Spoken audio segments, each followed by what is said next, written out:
నమో బుద్ధాయ. జై భీమ్, జై భారత్, జై సంవిధాన్. తథాగత భగవాన్ బుద్ధునికి, పరమ పూజ్యులు బోధిసత్వ డాక్టర్ బాబాసాహెబ్ అంబేద్కర్కు ప్రణామాలు తెలియజేస్తున్నాను. ఈ బహుజన యుద్ధబేరి యూట్యూబ్ ఛానల్కు స్వాగతం పలుకుతున్నాను. ఈ ఛానల్ను సబ్స్క్రైబ్ చేయండి, షేర్ చేయండి, లైక్ చేయండి, బెల్ ఐకాన్ను ఆన్లో పెట్టుకోండి. ఈ యొక్క ఛానల్ను ఎంతవరకు ప్రమోట్ చేయగలుగుతారో అంతవరకు ప్రమోట్ చేయమని చెప్పి నేను పదే పదే విజ్ఞప్తి చేస్తున్నాను. ఓకే, ఈరోజు చట్టం ముందు అందరూ సమానమే అయితేనే ప్రజాస్వామ్యం బ్రతుకుతుంది. చట్టం ముందు అందరూ సమానమే, అలా అయితేనే ప్రజాస్వామ్యం బ్రతుకుతుంది. ఈ విషయం గురించి నేను ఈరోజు మీతో మాట్లాడాలని చెప్పి భావిస్తున్నాను. నిజంగా చట్టం ముందు అందరూ సమానమేనా? బండి సంజయ్ కుమారుడు విషయంలో చట్టం సమానంగా ఉందా? చట్టం కొంతమందికి చుట్టమైంది, కొంతమంది చేతుల్లో కీలు బొమ్మ అయింది. ఈ దేశంలో బాలకృష్ణ అనే నటుడు తనకు గన్తో కాల్చి చంపిన లేక హత్య చేయటానికి ప్రయత్నం చేసిన చాలా ఈజీగా బయటికి రాగలిగాడు. సినీ నటి ప్రత్యూష, ఎంత హృదయ విదారకమైన విషయం అది. వాళ్ళకి శిక్షలు లేవు, కోర్టుల ద్వారా కూడా శిక్షలు లేవు. ఇంకా అంతకంటే ఘోరం ఆయేషా మీరా. ఈ రెండు కూడా ఒక ప్రత్యూష అమ్మాయి కేసు తెలుగుదేశంలో జరిగితే, ఆయేషా మీరా కేసు రాజశేఖర రెడ్డి ప్రభుత్వంలో జరిగింది. కేవలం రాజకీయ నాయకుల కుమారులను కాపాడటానికి చట్టం, పోలీసులు కుమ్మక్కయ్యి బాధితులకు అన్యాయం చేస్తున్నారు. వీళ్ళందరూ మైనార్టీ క్యాస్ట్లు, పాలక కులాలుగా ఎదిగారు. పాలితులమై మెజారిటీగా ఉన్న మనం న్యాయం కోసం వాళ్ళని ప్రాధేయపడటం ఎంతవరకు కరెక్ట్? ఈ యొక్క సినారియో మార్చాలి. ఎవరో వచ్చి మార్చరు, మనకు మనమే మార్చాలి. ఈ యొక్క ఏ దేశంలో కూడా ఉండదు మైనార్టీలు మెజార్టీని రూల్ చేయడం. మైనార్టీలైన ఈ యొక్క ఆధిపత్య కులాలు మనలో కుల వైషమ్యాలను, కుల వివక్షతలను పెంచి పోషిస్తూ మతపరమైన విశ్వాసాలతో మనల్ని కలుపుకుంటూ మెజార్టీగా వాళ్ళని ప్రకటించుకుంటూ మోసం చేస్తూ మన జీవితాలను అంధకారంలోకి నెట్టివేస్తున్నారు. కనుక ఈ విషయాలపైన ఈరోజు మాట్లాడాలని చెప్పి నేను భావిస్తున్నాను. చట్టం ముందు అందరూ సమానమే అయితే ప్రజాస్వామ్యం బ్రతుకుతుంది. ఒక సమాజం ఎంత అభివృద్ధి చెందిందో రోడ్లు, భవనాలు, పెద్ద పెద్ద ప్రాజెక్టులు చెప్పవు. ఆ సమాజంలో ఒక బలహీనురాలికి న్యాయం జరిగిందా లేదా అనేదే అసలు ప్రమాణం. ముఖ్యంగా ఒక బాలిక భద్రత, మహిళా గౌరవం, చట్టంపై ప్రజలకున్న నమ్మకం, ఇవే ఒక దేశం యొక్క నాగరికతను కొలిచే అసలు అర్థాలు, అసలు ప్రమాణాలు. ఇటీవల వెలుగులోకి వచ్చిన ఆరోపణలు, రాజకీయ వాదోపవాదాలు, మీడియా చర్చలు సమాజాన్ని తీవ్ర ఆందోళనకు గురి చేస్తున్నాయి. ఎవరు ఏ పార్టీకి చెందిన వారైనా, ఎవరి కుటుంబానికి చెందిన వారైనా ఒక విషయం మాత్రం స్పష్టంగా గుర్తుంచుకోవాలి. చట్టం ముందు ఎవరు పెద్దవారు కారని ప్రజాస్వామ్యం చెబుతుంది. కానీ అధికారంలో ఉన్నవారికి చట్టం చుట్టంగా మారి సాధారణ ప్రజల న్యాయం ఎక్కడికి పోతుంది? పిల్లల పెంపకం అంటే కేవలం చదువులు కాదు. ఈ సంఘటనల చుట్టూ జరుగుతున్న చర్చల్లో ఒక ముఖ్యమైన అంశం వెలుగులోకి వచ్చింది. పిల్లలను పెంపకం. పిల్లలకు ఖరీదైన ఫోన్లు కనిపెట్టడం, కార్లు ఇవ్వడం, విదేశీ విద్య కల్పించడం మాత్రమే తల్లిదండ్రుల బాధ్యత కాదు. మహిళలను గౌరవించడం, సంబంధాల విలువలు నేర్పించడం, లేదంటే లేదని అర్థం చేసుకోవడం, భావోద్వేగాలతో ఆడుకోవడం నేరమని తెలియచేయడం, ఇవే నిజమైన సంస్కారం. ఈ రోజుల్లో సోషల్ మీడియా ద్వారా అనేక మంది యువకులు భావోద్వేగాలకు గురవుతున్నారు.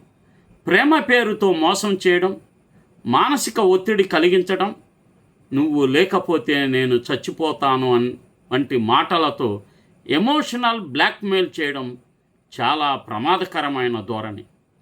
ఇది ప్రేమ కాదు, ఇది ఆధిపత్య కులాల భావన, ఇది మానసిక హింస. తల్లిదండ్రులు కూడా పిల్లలతో మాట్లాడాలి.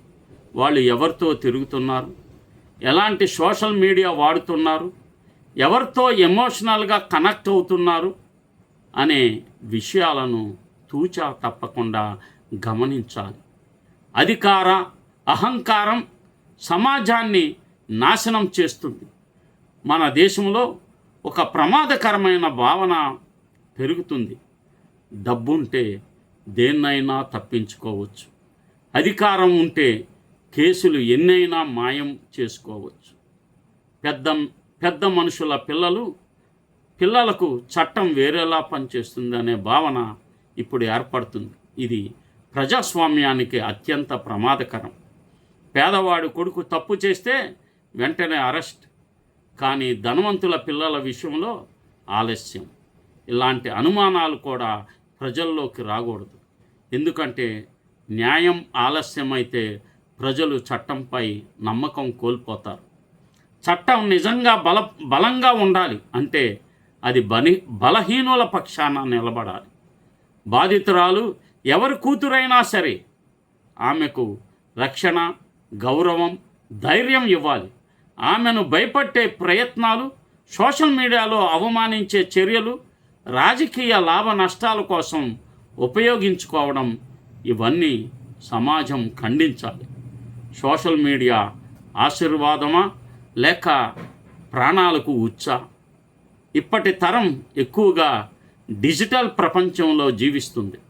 ఇన్స్టాగ్రామ్, స్నాప్చాట్, ఫేస్బుక్, చాటింగ్ యాప్లు వంటివి ఇవి సంబంధాలను దగ్గర చేస్తున్నట్లే ప్రమాదాలను కూడా ద్వారాలు తెరుస్తున్నాయి. చాలామంది యువతులు ఎమోషనల్ డ్రామాలకు బలవుతున్నారు. కొంతమంది యువకులు కూడా ఒత్తిడులకు గురవుతున్నారు. కాబట్టి పాఠశాలల్లో, కాలేజీల్లో డిజిటల్ భద్రత, ఆన్లైన్ సంబంధాల ప్రమాదాలు, సైకలాజికల్ మ్యానిపులేషన్ వంటి అంశాలపై అవగాహన కార్యక్రమాలు తప్పనిసరిగా కావాలి. మహిళా గౌరవం కాపాడలేని సమాజం గొప్పది కాదు. మన సంస్కృతి గురించి గొప్పగా మాట్లాడే ముందు మహిళలు భయపడకుండా జీవించే పరిస్థితులను కల్పించాలి. దేవాలయాల్లో పూజలు చేయడం కంటే అమ్మాయిల గౌరవాన్ని కాపాడటం గొప్ప ధర్మం. ఒక బాలిక పోలీస్ స్టేషన్కి వెళ్ళడానికి బయటపడితే ఒక తల్లి న్యాయం కోసం మీడియా ముందు ఏడవాల్సి వస్తే ఒక కుటుంబం అధికారాన్ని చూసి వణికిపోతే అది కేవలం ఒక కేసు కాదు, సమాజానికి వచ్చిన హెచ్చరిక. యువతకు ఒక సందేశం: ప్రేమ అంటే గౌరవం, ప్రేమ అంటే బాధ్యత, ప్రేమ అంటే ఎదుటివారి మనసును కాపాడటం. బలవంతం, మోసం, భావోద్వేగాలతో ఆడుకోవడం, వ్యక్తిగత వీడియోలు లేదా ఫోటోలతో బెదిరించడం ఇవన్నీ నేరాలే. తాత్కాలిక అహంకార జీవితాలను నాశనం చేస్తుంది.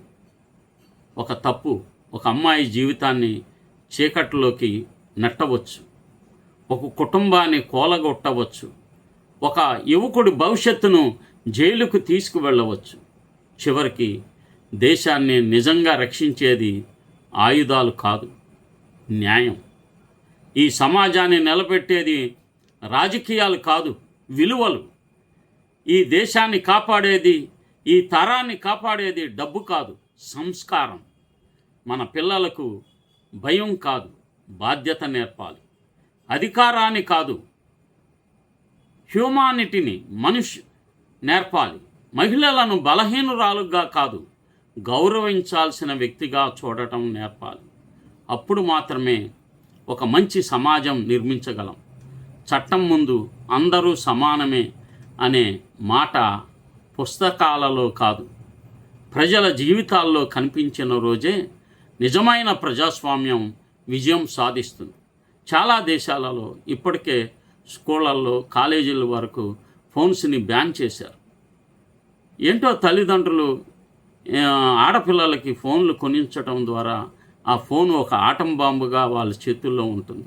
ఎప్పుడైతే ఫోన్ వచ్చిందో ఈ రోడ్ల మీద తిరిగే చెత్త అంతా కూడా వాళ్ళని ప్రలోభ పెట్టడానికి రకరకాల ప్రయత్నాలు జరుగుతున్నాయి. ఫోన్ విషయంలో స్ట్రిక్ట్ ఆర్డర్స్ ఎడ్యుకేషనల్ ఇన్స్టిట్యూషన్స్లోకి ఎటువంటి పరిస్థితుల్లో అలౌ చేయకూడదు.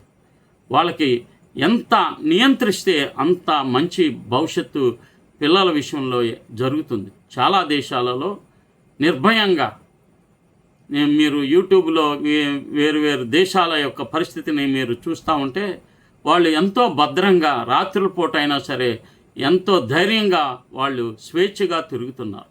ఇట్లాంటి పరిస్థితి మన దేశంలో లేదు. ముఖ్యంగా ఈ ఫోన్ విషయంలో ప్రభుత్వాలు సీరియస్ నిర్ణయాలు తీసుకొని ఆ ఫోన్ని విద్యార్థుల చేతుల్లో ఉండకుండా నియంత్రించగలిగితేనే ఈ సమాజానికి ఆడపిల్లలకి, యువకులకు భద్రతగా వస్తుందని నేను తెలియజేస్తున్నాను. నమో బుద్ధాయ. జై భీమ్, జై భారత్, జై సంవిధాన్. ఈ బహుజన యుద్ధవేర్ యూట్యూబ్ ఛానల్ను సబ్స్క్రైబ్ చేయండి, షేర్ చేయండి, అందరికీ తెలియచేయండి. ఇది సామాజిక బాధ్యతగా మీరు ఫీల్ అవ్వమని నేను విజ్ఞప్తి చేస్తున్నాను.